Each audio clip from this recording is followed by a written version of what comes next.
Hello everyone, welcome all of you. और अगस्त महीने का ये जो करंट अफेयर है उसका पार्ट थर्ड लास्ट पार्ट है। और इसमें हम लोग थोड़े पॉइंट्स वाइज ज़्यादा देखेंगे क्योंकि एमसीक्यू भी हैं, मतलब पॉइंट ज़्यादा हैं, कुल मिला के इतनी बात है। तो स्टार्ट करते हैं हम लोग आज के क्वेश्चंस को। तो सबसे पहले एक चीज़ बताऊंगा मैं। एक एग्ज़ाम हुआ आरआरबी जेईएन का, आप सभी लोगों को पता होगा, आरएसएस भी जेईएन। तो उसमें दो चीज़ें पूछी गई। एक तो सीताबाड़ी के मेले के बारे में पूछा गया था, ठीक है। और थोड़े दिन पहले ही एक एक मेला और पूछा गया था, खेजड़ी खेजड़ी का भी पूछा गया था, ठीक है। तो उन सब चीज़ों के लिए मैं इस महीने मतलब एक चीज़ करूँगा, जैसे जो भी महीना होगा, जैसे ये भादों का महीना है या जो भी महीना है, तो उस महीने के लगभग जितने भी मेले हुआ करेंगे उनके बारे में बता दिया करूँगा, ठीक है। और एक चीज़ यहाँ पे और है कि जैसे कि इस बार जो बाबा रामदेव जी का मेला लगता है, बाबा रामदेव जी लोक देवता, देवों में देव, पीरों के पीर कहे जाते हैं, जो उनका मेला लगता है, तो उसको इस बार कैंसिल कर दिया है कोरोना की वजह से वापस से, ठीक है। तो उसके बारे में हम लोग इसलिए जितने मेले हैं एक बार उस पर नज़र डाल लेंगे, आप लोगों का रिवाइज भी हो जाएगा, आता होगा तो सबसे पहले बाबा रामदेव जी का मेला भादों के महीने में लगते हैं तीनों, भाद्रपद शुक्ल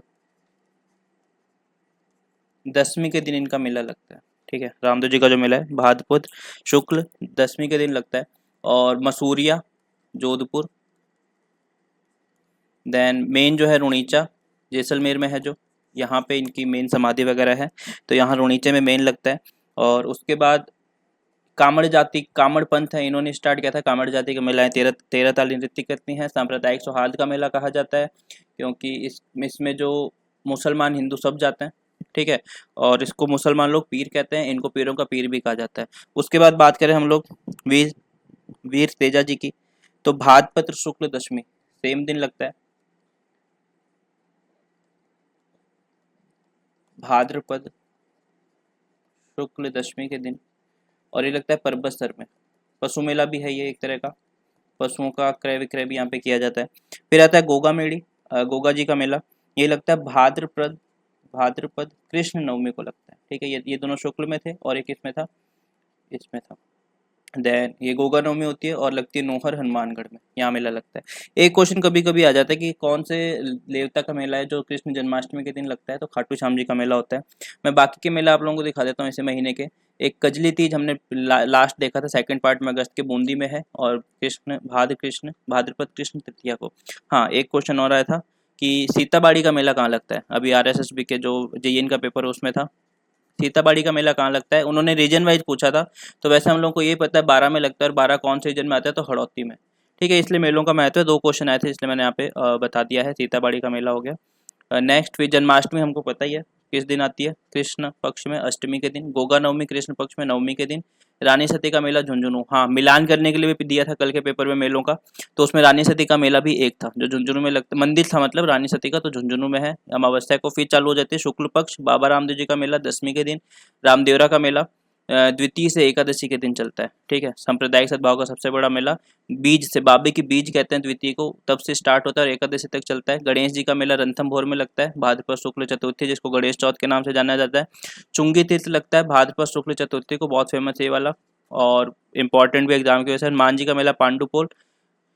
भोजन थाली मेला ये भी याद रखना, कामा जोधपुर, भाद्रपद शुक्ल पंचमी। नाग पंचमी शुक्ल पंचमी। तीर्थराज मेला मचकुंड, मचकुंड को तीर्थों का राज कहा जाता है, अष्टमी के दिन लगता है। सवाई भोज मेला। उसके बाद भर्तृहरि मेला फेमस है। खेजड़ली के बारे में कल पूछा था कि खेजड़ली का संबंध कहाँ से, जोधपुर से। तेजा जी का परबतसर।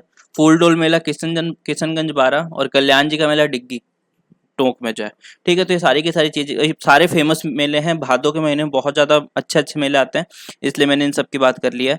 नेक्स्ट है यहाँ पे हमारा कि राजीव के बारे में हमने लास्ट टाइम बात की थी, राजस्थान इनोवेशन विजन। तो ये राजीव गांधी जी के जन्मदिन पे ही आता है, लगभग लगभग ये एक राजस्थान सरकार के द्वारा प्रोग्राम रखा जाता है, जो कब आता है 20 अगस्त के दिन, मतलब इनका जन्मदिन मनाया जाता है इसी दिन। जैसे इंदिरा गांधी योजना चालू की गई थी, इंदिरा रसोई योजना चालू की गई थी, तो इनके टाइम पे काफ़ी किया जाता है, ठीक है। तो एक पूरा का पूरा एक राजस्थान इनोवेशन विजन कार्यक्रम को संबोधित किया गया था। इनका 77वां जन्मदिन था राजीव गांधी जी का। राजीव गांधी @75 फंड के तहत 21 चयनित स्टार्टअप को 2 करोड़ रुपए का फंड वितरण किया गया, ठीक है। तो कभी पूछ लिया जाए राजीव @75 फंड किससे संबंधित है, तो स्टार्टअप से, ठीक है। Rajiv@75 फंड किससे संबंधित है? स्टार्टअप से। और कितने रुपए का है? 2 करोड़ रुपए का।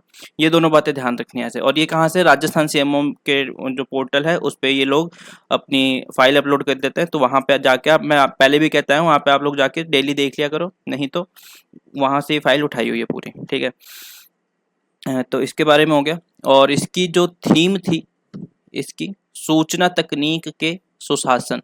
ठीक है, थीम क्या है इसकी? सूचना तकनीक पे सुशासन, ये इसकी थीम थी। ठीक है, उन्होंने Raj Kisan Sathi portal, I start virtual incubation programme और राजीव गांधी आईटी क्विजथॉन, 3 चीजों की प्रारंभ किया है। तो राज किसान पोर्टल, आई स्टार्ट तो पहले से चला ही आया था, यहाँ पे पता होगा आप लोगों को ये सब। ठीक है, तो इसमें मुख्य वक्ता कौन थे? सैम पित्रोदा। मुख्य वक्ता कौन है? सैम पित्रोदा। इनका नाम आप लोगों ने काफी बार सुना होगा। तो 3 चीजें, और ग्रामीण क्षेत्रों तक इसकी बात की गई है। तो 200 करोड़ रुपए की लागत से Rajiv Gandhi centre for advance technology की स्थापना की जा रही है। ठीक है, तो राजीव गांधी एडवांस टेक्नोलॉजी की स्थापना 200 करोड़ रुपए से, 200 करोड़ रुपए किससे की जा रही है? देन इसमें इन्होंने एक चीज और है, जोधपुर में 400 करोड़ रुपए की लागत से फिनटेक यूनिवर्सिटी, जोधपुर में, इसका नाम राजीव गांधी के नाम पर करने की घोषणा कर दी कि जो फिनटेक यूनिवर्सिटी है उसका नाम किस पर रख दिया जाएगा? राजीव गांधी जो है उनके नाम पे इस फिनटेक यूनिवर्सिटी का नाम रखा जाना प्रस्तावित कर दिया गया है, जो जोधपुर में है। उसके बाद इन्होंने एक अवार्ड के बारे में बात की है। देखो, Rajiv Gandhi innovation award, Rajiv Gandhi innovation award, first prize कितना है? 2 करोड़ रुपए। सेकंड प्राइज कितना है? 1 करोड़ रुपए। तीसरा प्राइज कितना है? 50 लाख रुपए। मतलब कि अगर कोई स्टार्टअप के क्षेत्र में नया आइडिया लेके आता है तो उसको राज्य सरकार के द्वारा इतना दिया जाएगा। राजीव गांधी कोर, युवा कोर की स्थापना की जाएगी 14 नवंबर से, बजट में भी आगे देखेंगे हम। Rajiv Gandhi scholarship for academic excellence, इसकी भी घोषणा की गई है। इसके तहत क्या किया जाएगा? जो भी विद्यार्थी बाहर जाके पढ़ना चाहता है, मतलब अगर किसी का विदेश में पढ़ने में चयन हो जाता है तो उसका पूरा खर्चा कौन उठाएगा? राज्य सरकार उठाएगी। ठीक है, उसका पूरा खर्चा कौन उठाएगा? राज्य सरकार उठाएगी। तो ये राजीव का पूरा जो है एक अच्छी खासी जीके तैयार कर दी इन्होंने। ठीक है, तो इसमें अगर हम लोग एक थोड़ा सा जिस्ट लेना चाहें इसका, तो क्या क्या चालू किया इन्होंने? एक तो मुख्यमंत्री राज किसान साथी पोर्टल, ठीक है, ये स्टार्ट किया है। उसके बाद आई स्टार्ट वर्चुअल इंक्यूबेशन, इंक्यूबेशन मतलब एक सेंटर बना होता है, वहाँ पे जो स्टार्टअप वाले हैं वो जाके बैठ के, लैपटॉप मिल जाता है उनको, अच्छा सा कंप्यूटर वगैरह, नेट अच्छा मिल जाता है, वहाँ बैठ के सब करते रहते हैं। तो ये तो क्या कर दिया इन्होंने? स्टार्ट कर दिया, शुभारंभ कह सकते हो, कर दिया। उसके बाद घोषणा किस किस चीज़ की है? घोषणा की है राजीव गांधी इनोवेशन अवार्ड की। ये हमने देखा कि इसको क्या मिलेगा? 1 crore, sorry 2 crore, 1 crore 50 lakh, first second third को। उसके बाद राजीव गांधी युवा कोर, ये होगा 14 नवंबर से स्टार्ट। फिनटेक यूनिवर्सिटी,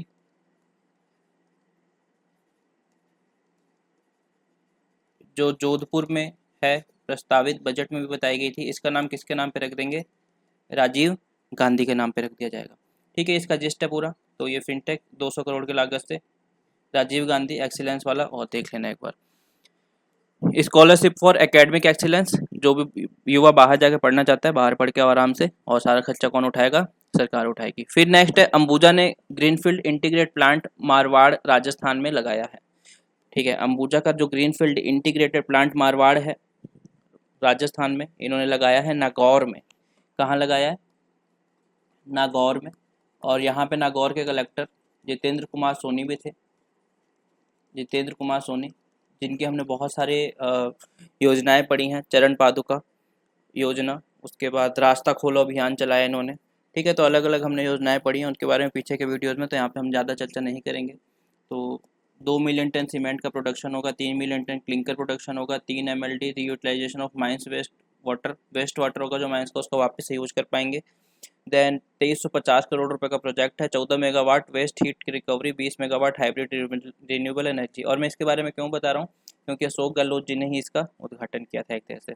सैलेंट फीचर क्या है, 14 मेगावाट हार्स पावर का ग्रीन पावर बनेगी, waste heat from pre heat cooler will be use generate electricity, blended cement होगी, फ्लाई ऐश के साथ मिला जाएगा, 100% रिसाइकल्ड प्रोसेस वाटर, मतलब जो भी वाटर होगा प्रोसेस वो रिसाइकल्ड कर लिया जाएगा। ठीक है, तो ये है इसका पूरा। उसके बाद हम बात करें तो कर्नल राज्यवर्धन राठौड़, जानते हैं आप लोग, सांसद हैं जयपुर ग्रामीण के, उन्होंने अपने इस पे वीर दुर्गादास राठौड़ की पूरी जो जयंती थी उसको शेयर किया था। 13 अगस्त 1638 से 22 नवंबर 1718 तक। इनको बहुत सारे नामों से जाना जाता है राजस्थान में, अगर आप लोगों को पता होगा तो। इनको राठौड़ों का यूलिलेस कहा जाता है, या यूलेसियस, राठौड़ों का यूलिलेसियस। देन मारवाड़ का उद्धारक भी इन्हीं को कहा जाता है।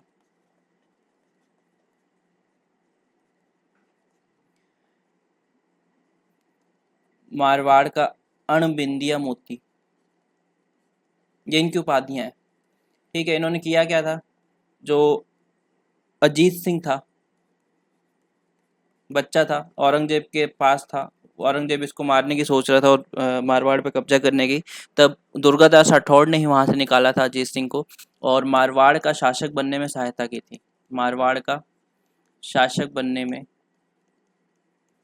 सहायता की थी। अब आप लोगों को एक चीज़ बतानी है बस, कि 1707 में एक संधि हुई थी मारवाड़ में, मेवाड़ में और जयपुर में। उस संधि का नाम क्या था? उसके बाद 1710 के आसपास इनको शक के बिना पे अजीत सिंह ने अपने दरबार से निकाल दिया। फिर थोड़े दिन आके मेवाड़ में रहे थे, फिर कहाँ चले गए थे, उज्जैन। वहाँ पे इनको इज्जत से रखा गया था। शिप्रा नदी के तट पर, उज्जैन में, उज्जैन शिप्रा नदी के किनारे स्थित है, तो शिप्रा नदी के तट पर इनकी समाधि स्थित है। ठीक है, इनकी मृत्यु कब हो गई थी? 1718 में। तो ये था इनके बारे में।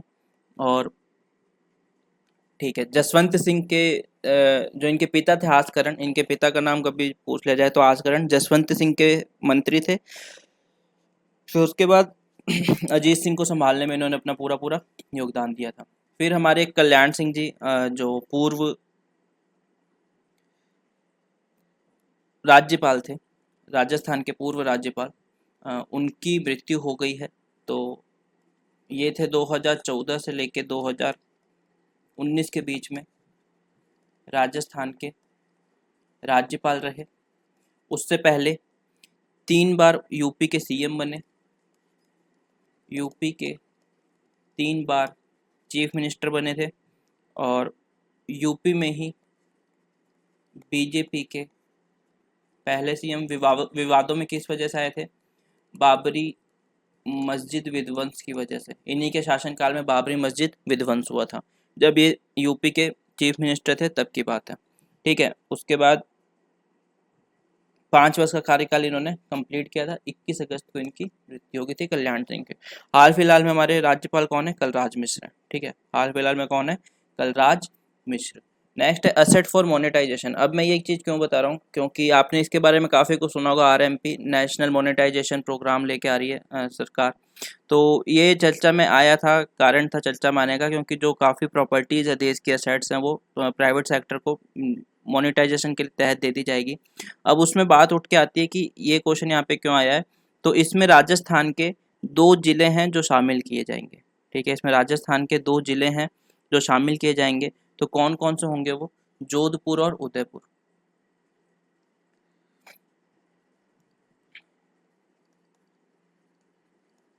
जोधपुर और उदयपुर है, मतलब कहीं की सड़कें तो कहीं का एयरपोर्ट दिया जाएगा। जो जयपुर का एयरपोर्ट पहले से दिया हुआ है अडानी ग्रुप को, 40-50 साल के लिए दिया हुआ है। ठीक है, और वित्त मंत्री निर्मला सीतारमण ने कहा था सरकारी संपत्ति को लीज पे देके कितने रुपए कमाएंगे, कितने लोग कितने रुपए इकट्ठे करेंगे? 6 लाख करोड़। ठीक है, 6 लाख करोड़। और इन्होंने पूरा इसका प्लान भी दिया है कि कैसे देंगे। अ, 1.6 लाख करोड़ तो रोड से लेंगे, रेल से 1.5 लाख करोड़, इसमें स्टेशन ट्रेन जो भी है वो चलाने को दे दी जाएगी। फिर उसके बाद पावर ट्रांसमिशन लाइन्स हैं 0.67। फिर नेशनल गैस पाइपलाइन, मतलब पाइपलाइन के थ्रू गैस पहुंचाना घर पे, उससे जो सिलेंडर भरने की प्रक्रिया है और पहुंचाने की प्रक्रिया है उसका खर्चा काफ़ी कम हो जाएगा। पावर जनरेशन, स्टेडियम्स दिए जाएंगे, 2 sport stadium, airport and ports दिए जाएंगे, माइनिंग, टेलीकॉम, मतलब BSNL और MTNL को दे दिया जाएगा, जो एकदम खड्डे में जाती हुई कंपनीज है उनकी बात की गई है। ठीक है, अब राजस्थान में 14 तो हाईवे दिए जाएंगे, राजस्थान में 14 तो हाईवे दिए जाएंगे। जोधपुर और उदयपुर के 2 पोर्ट,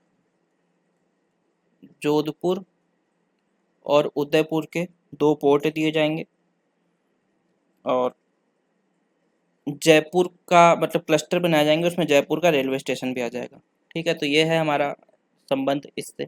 फिर हाल ही में मुख्यमंत्री ने कौन से देश के राजदूत के साथ मुलाकात की?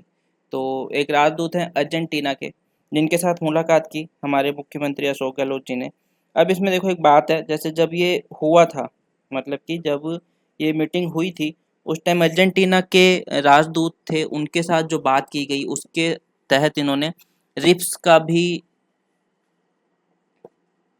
रिप्स जो हमारी राजस्थान की इन्वेस्टमेंट है उसका भी जिक्र किया था। तो जेवियर अर्जेंटीना के राजदूत हैं जिनसे इन्होंने मुलाकात की थी विदेशी निवेश को बढ़ावा देने के लिए।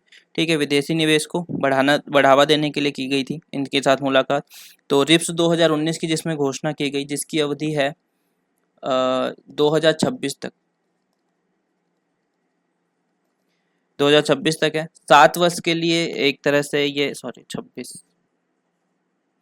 ठीक है, और 7 वर्ष तक 100% छूट, किस किस चीज में? स्टाम्प ड्यूटी, उसके बाद लैंड ड्यूटी मतलब भूमि शुल्क मान लो, मंडी शुल्क पे, कुछ भी हस्तांतरित कर रहे हैं उस पे 100% छूट मिलेगी, हस्तांतरण। फिर उसके बाद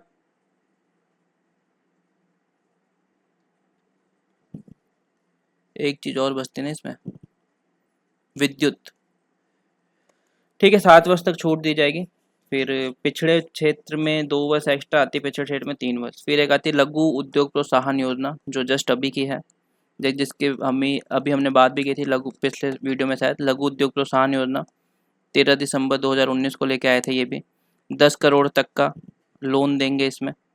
ठीक है, और 25 लाख तक 8% ब्याज अनुदान, 5 करोड़ तक में 6% ब्याज अनुदान, और 10 करोड़ तक में 5% ब्याज अनुदान, ये रहने वाला है। तो ध्यान रखना इसका, अर्जेंटीना के जेवियर। और ये उसके बाद एक दो चीज़ें और, जैसे कि फ्रांस की सेंट गोबेन कंपनी है हमारे यहाँ पे, तो फ्रांस का एक तरह से निवेश ही मान लो इसे। फिर इजराइल ने कृषि क्षेत्र में निवेश किया है, और अब इनसे अर्जेंटीना से बात हो रही है। फिर उसके बाद एक चीज़ और, रुपए आते हैं रुपए जाते हैं, तो इस चीज़ में एक चीज़ ध्यान रखना, सबसे ज़्यादा रुपए हमारे पास कहाँ से आते हैं? ठीक है, हमारी सरकार को सबसे ज़्यादा जो रुपए मिल रहे हैं वो कहाँ से मिल रहे हैं? बजट के तहत आंतरिक उधार, शुद्ध सार्वजनिक लेखा, केंद्रीय ऋण, मतलब कुल मिला के जो ऋण हो रहे हैं, मतलब खुद का जो ऋण है एक तरह से वो है। ठीक है, सरकार खुद से जो सबसे ज़्यादा रुपए आते हैं।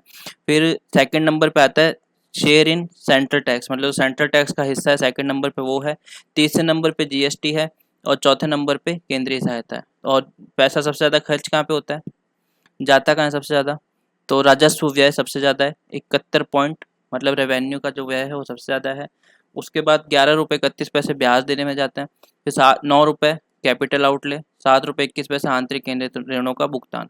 ठीक है, तो ये, और बाकी हम लोन भी देते हैं, तो 0.15 पैसा लोन में जाता है। तो देखना ये चीज़ें याद रख लेना, सबसे ज़्यादा क्या है, सबसे ज़्यादा कम है, एग्जाम के लायक है। फिर मुख्यमंत्री अशोक गहलोत ने अम्बेडकर DBT वाउचर योजना को मंजूरी दी, इसके बारे में हमने बात कर रखी है पहले। आरक्षित वर्ग के कॉलेज छात्रों को आवासीय सुविधा के लिए मिलेंगे वाउचर। प्रस्ताव के अनुसार गत परीक्षा में 75% अंक करने वाले कुल 5,000 छात्रों को मेरिट के आधार पर वर्ष में 10 माह के लिए DBT वाउचर दिए जाएंगे। और जिला मुख्यालय पे है तो 7,000 तक, बाकी जगह है तो 5,000 तक। ठीक है, ये है इसमें। फिर एक चीज़ आती है इसमें, और कोई है, शहरी निकाय में दिव्यांगजनों को मनोनीत करने वाला पहला राज्य कौन सा बन गया है? राजस्थान। शहरी निकाय जो होते हैं 3 प्रकार के होते हैं, नगर निगम, नगर परिषद और नगर पालिका। तो उसमें दिव्यांगजनों को मनोनीत किए जाने वाला पहला राज्य कौन सा बन गया? राजस्थान बन गया। फिर एक आपको चीज़ दिख रही होगी यहाँ पे, सिनेमा स्थान। सिनेमा स्थान क्या है? सिनेमा स्थान राजस्थान का पहला OTT है, राजस्थान का पहला OTT है OTT प्लेटफॉर्म आपको पता होगा, जैसे नेटफ्लिक्स वगैरह है, वही है। तो ये है, इसके ऊपर आप राजस्थानी फिल्में वगैरह देख पाओगे आराम से। देखो, mobile, Android, iOS TV, Android, Apple TV, सब पे मिलेगा ये। उसके बाद हाँ, ये चीज़, राजस्थान के प्रमुख शोध संस्थान है, जैसे कि राजस्थानी शोध संस्थान यहाँ पे जोधपुर में, पुरातत्व संग्रहालय विभाग 1950 में बना जयपुर में, पोथी खाना ये याद करने जरूरी है, राजस्थान साहित्य अकादमी 1958 उदयपुर में है, राजस्थान हिंदी ग्रंथ अकादमी 1968 जयपुर में है, राजस्थान संस्कृत अकादमी 1980 जयपुर में। ये इंपॉर्टेंट है। उर्दू अकादमी जयपुर में, सिंधी अकादमी जयपुर में, और एक ये झाबरमल शोध संस्थान जयपुर में, अंबेडकर पीठ जयपुर में, राजस्थान धरोहर संरक्षण प्रवृत्ति जयपुर में। तो ये सारी चीज़ें एक बार इस पे नज़र मार लेना, इस पूरी लिस्ट पे, क्योंकि एग्ज़ाम में ये भी इम्पॉर्टेंट है।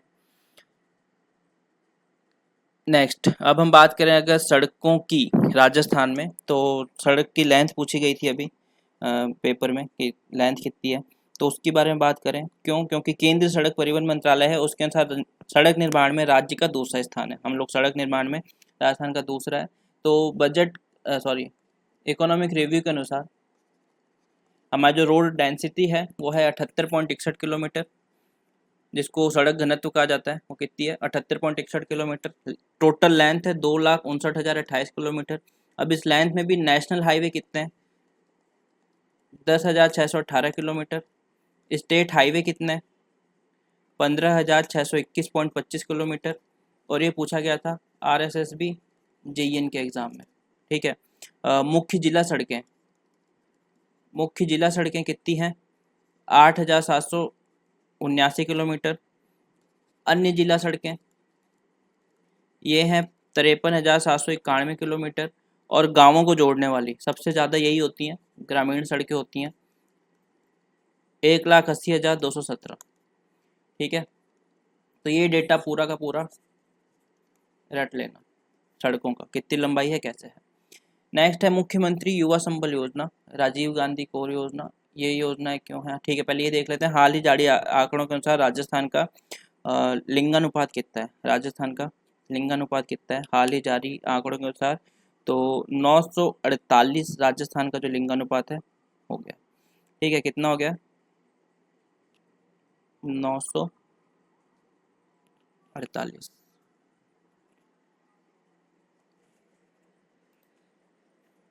948 मतलब।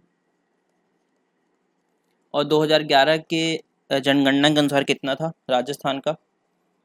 928, ठीक है। अगर हम कहें 2020 में, वहाँ पे भी 947 था, 2019 में भी 948 हो गया था, और 2018 में 947 था, ठीक है। तो ऐसे ही घूम रहा है आसपास, तो इसका हम लोग थोड़ा सा याद रखना है इसको। ये हो गया, सिनेमा स्थान हो गया हमारा। फिर है कुछ एक कल्याण कोष है, जैसे भी कामगार कल्याण कोष की घोषणा की गई है सरकार के द्वारा कि हम कामगार कल्याण कोष बनाएंगे आने वाले महीनों में। ये बन जाएगा, इसके बारे में जब भी होगा, जब भी आगे पता चलेगा क्या है कैसे, इसके बारे में हम लोग चर्चा कर लेंगे। तो कामगार कल्याण कोष के अलावा एक था हमारा किसान कल्याण कोष, एक है कार्मिक कल्याण कोष जो हाल ही में स्टार्ट हुआ है, फिर है इंदिरा महिला शक्ति निधि कोष 2019 में स्टार्ट हुआ था, फिर है नवजीवन कोष। तो कल्याण कोष है जो कामगार कल्याण कोष, असंगठित क्षेत्र के जो हैं, अनऑर्गेनाइज सेक्टर कहा जाता है जिसको,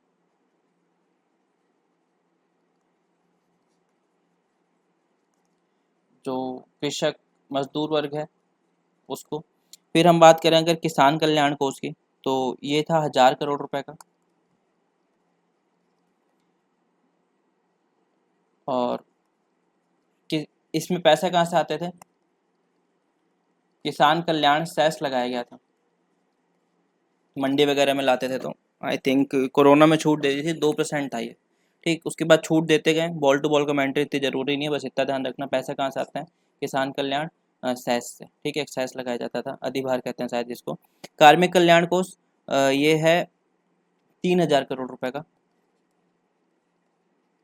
और इसमें जो राजस्थान के कर्मचारी हैं सेवारत सेवानिवृत्त, वो इसमें से लोन वगैरह ले सकते हैं पढ़ाई वगैरह के लिए, कहीं जाने आने के लिए, तो उसलिए बनाया गया है।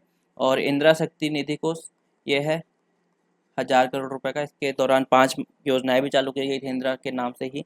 और इसमें बात करूँ किसान कल्याण कोष की, तो 2019-20 के बजट में इसकी घोषणा की गई थी। ठीक है, 2019-20 के बजट में इसकी घोषणा की गई थी। फिर एक आता है नवजीवन कोष। नवजीवन कोष है 100 करोड़ रुपए का, और 2021-22 में इसकी घोषणा की गई। 2021-22 में घोषणा की गई थी। इसका संबंध किससे है? नशा मुक्ति, शिक्षा और रिहेबिलिटेशन मतलब पुनर्वास। ठीक है, तो ये हो गया हमारा। इसके अलावा कुछ एक कोष होते हैं, मुख्यमंत्री युवा संबल योजना, इसके बारे में पता ही है कि बेरोजगारी भत्ता वगैरह कुछ दिया जाता है लोगों को, बच्चों को। और इसमें जैसे कि इसमें थोड़ी चेंजेस भी हैं। सितंबर वाले करंट में बात करेंगे क्या चेंजेस है कि 4 महीने काम करना पड़ेगा सरकारी दफ्तर में, फलान ढिमकान जो भी है। राजीव गांधी कोर अभी हमने देख ही लिया, बनाया जाएगा 14 नवंबर से। राजीव गांधी युवा मित्र बजट में घोषणा की गई। यूथ एक्सीलेंस सेंटर बजट में कॉमन एंट्रेंस टेस्ट लिया जाएगा। रोडवेज की बस में फ्री आना जाना होगा बच्चों के लिए जो भी पेपर देने जाएंगे। जयपुर में यूथ एक्सीलेंस बनाया जाएगा, एक्सीलेंस सेंटर जयपुर में। मेजर ध्यानचंद स्टेडियम बनाए जाएंगे। ये सारी युवाओं के लिए बात की गई है। उसके बाद ग्रामीण खेल ओलंपिक किए जाएंगे। ग्रामीण खेल ओलंपिक की बात भी की गई थी, ये भी युवाओं के लिए है। अलग अलग जैसे हैंडबॉल और आर्चरी एकेडमी बनाई जाएगी खेल खिलाड़ियों के लिए। तो ये बजट की सारी घोषणाएं थी। और रोड डेंसिटी वगैरह हमने ये सब देख लिया। फिर 27 साल पहले पिता बीएसएफ के महानिदेशक अब उसी कुर्सी पर बैठेगा बेटा, आईपीएस अफसर, बाप बेटे की अनूठी कहानी। ठीक है, तो अगर हम बात करें इसके बारे में तो ये हैं पंकज कुमार सिंह, जो 31 अगस्त को डीजीपी बन जाएंगे बीएसएफ के। पंकज कुमार सिंह है, 31 अगस्त को डीजीपी बन जाएंगे किसके? अपने बीएसएफ के। और बीएसएफ की बात करें तो 1 दिसंबर 1965 से बॉर्डर सिक्योरिटी फोर्स बीएसएफ के नाम से जाना जाता है जिसको, इसकी स्थापना की गई थी 1 दिसंबर 1965 को। हाल फिलहाल में काजरी के साथ मिलके ये लोग मरुस्थल को रोकने का प्रयास कर रहे हैं बीएसएफ। बाकी देखो सीमाओं की रक्षा तो करती हैं, लेकिन इसका जो एक्स्ट्रा काम है काजरी के साथ मिलके जो टीले हैं, जो मतलब जो मरुस्थल है उसको रोकने का प्रयास किया जा रहा है। ठीक है, एक चीज़ और ध्यान रखने का भी पूछ रहा है, तनोट माता, तो तनोट माता भी बीएसएफ के जो लोग हैं वही संभालते हैं। ठीक है, और इसमें मूरठ घास उगाई जा रही है काजरी के द्वारा ताकि रोका जा सके इस विस्तार को, मरुस्थल के विस्तार को। काजरी पूछा गया था कल के मतलब RSSB जेईई के पेपर में कि काजरी कहाँ पे है, तो काजरी जोधपुर में है। ठीक है, ये आप लोगों को आई थिंक, मैं आशा करता हूँ काजरी और राजरी इसके बारे में पता होगा, सेंटर ऑफ हेरिड। ठीक है, तो